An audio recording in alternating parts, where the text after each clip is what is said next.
Bonjour à toutes et à tous et merci d'être en notre compagnie en cette mi-journée du mercredi 5 octobre sur Grand Lille TV en direct, bien sûr, comme tous les quarts d'heure. Il est midi et demi, bon appétit si vous passez à table ou si vous vous apprêtez à déjeuner. Regardons ensemble le journal de la rédaction avec tout d'abord les titres de cette édition. On évoquera le sport et le volleyball avec le TLM qui jouait hier. On parlera également des travaux, boulevard Carnot actuellement à Lille et puis de la culture en fin d'édition avec la nouvelle exposition de la condition publique qui s'ouvre demain.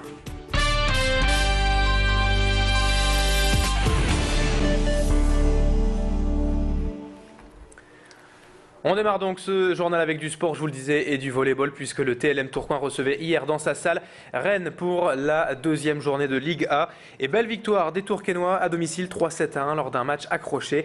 Les 4-7 se sont joués sur les derniers points et les joueurs ont su faire la différence au moment clé. Le TLM qui remporte ainsi sa deuxième victoire en 2 matchs en ce début de saison. Et les Tourquenois lancent alors idéalement leur championnat. Et ce malgré une intersaison agitée côté coulisses à Tourcoing. Prochain match pour le TLM, ce sera ce samedi à Narbonne. Notre reporter Elodie Bernachon était à la salle du Mortier hier soir. Elle a recueilli les réactions d'après-match de l'entraîneur tourquenois Paulinho. On écoute, il fait le bilan de ce début de saison. On était super bien au premier set. Deuxième set, on a baissé un peu notre niveau de jeu. Mais après, avec les changements, on a réussi à rencontrer les niveaux. Et voilà, la victoire, elle est là, 3 points, c'est ça qui importe. Et il faut féliciter aussi les joueurs remplaçants qui sont entrés, ils ont donné beaucoup d'envie à l'équipe dans le moment difficile. Voilà, l'équipe c'est comme ça, on n'a pas trop de joueurs pros, mais par contre les joueurs qu'on a, on peut compter toujours. On continue de parler de sport dans cette édition avec de l'athlétisme cette fois et la première des 4 journées d'athlétisme qui étaient organisées hier au Stadium Nord de Villeneuve-d'Ascq. 1200 élèves de classes de primaire et secondaire de la communauté urbaine étaient invités à découvrir ce sport et participer pour du beurre bien sûr à quelques compétitions d'athlètes. Des champions étaient présents comme Mehdi Bala, star du 1500 mètres en France pour encadrer ces jeunes athlètes. Ce type de journée se répétera ce vendredi, mardi 11 et vendredi 14 octobre. Macha Grunessen était pour Grand Lille TV au Stadium. Elle n'a pas manqué de rencontrer et d'interroger donc la star de l'athlétisme français, Mehdi Bala, qui était là également pour transmettre son expérience à ces jeunes athlètes. J'ai surtout envie de leur montrer, de leur transmettre ma passion, premièrement. Et puis après, j'espère que ça leur fera plaisir de partager un petit moment avec nous. Et sur un stade comme ça, sur une piste comme ça, c'est quand même assez fantastique. Les enfants qui ont envie, c'est les enfants qui sont motivés, les enfants qui sont devant en général, qui ont envie de montrer. Et puis il y en a qui sont moi j'étais quelqu'un d'assez réservé, je faisais pas trop, donc voilà, je m'exprimais mieux sur la piste que sur une chaise ou à poser des questions. Donc il y en aura qui s'exprimeront mieux sur la piste qu'oralement, quoi. En bref, à présent, c'est normalement aujourd'hui et dès ce matin d'ailleurs que le toit du grand stade de Lille doit être levé et installé. L'opération prendra en fait 2 jours, aujourd'hui et demain, tant cette manœuvre est délicate. Il s'agit en fait de soulever près du poids de la tour Eiffel pour donc aller le positionner au centimètre près sur la toiture du grand stade et sur la charpente. Il faut donc lever les 2 parties du toit mobile à près de 25 mètres de hauteur. Le toit est en fait attendu depuis le printemps, mais l'opération, qui est une première mondiale, une véritable prouesse technique, a donc subi quelques retards. Les images de cette prouesse dans nos prochaines éditions en cours de journée.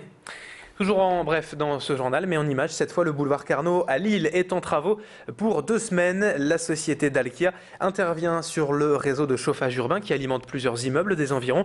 Et du coup, la circulation est très compliquée actuellement depuis lundi matin en fait dans ce secteur. La chaussée est réduite à une voie et d'importants bouchons ont été constatés aux heures de pointe, notamment depuis le début de semaine. On vous conseille donc d'éviter purement et simplement d'emprunter le boulevard Carnot matin, midi et soir jusqu'au 14 octobre.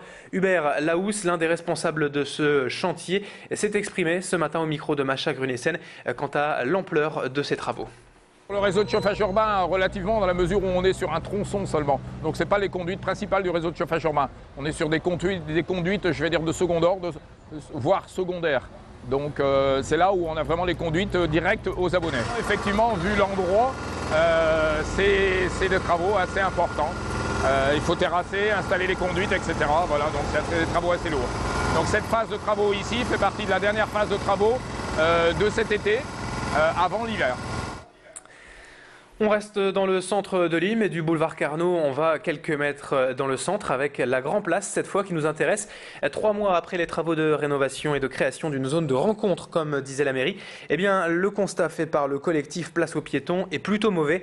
Eux demandaient une véritable place piétonne et ne comprennent pas donc cet nouvel espace où le piéton est censé être dominant, mais où finalement la voiture est toujours omniprésente et fait régner la loi du plus fort, entraînant de la pollution et du bruit.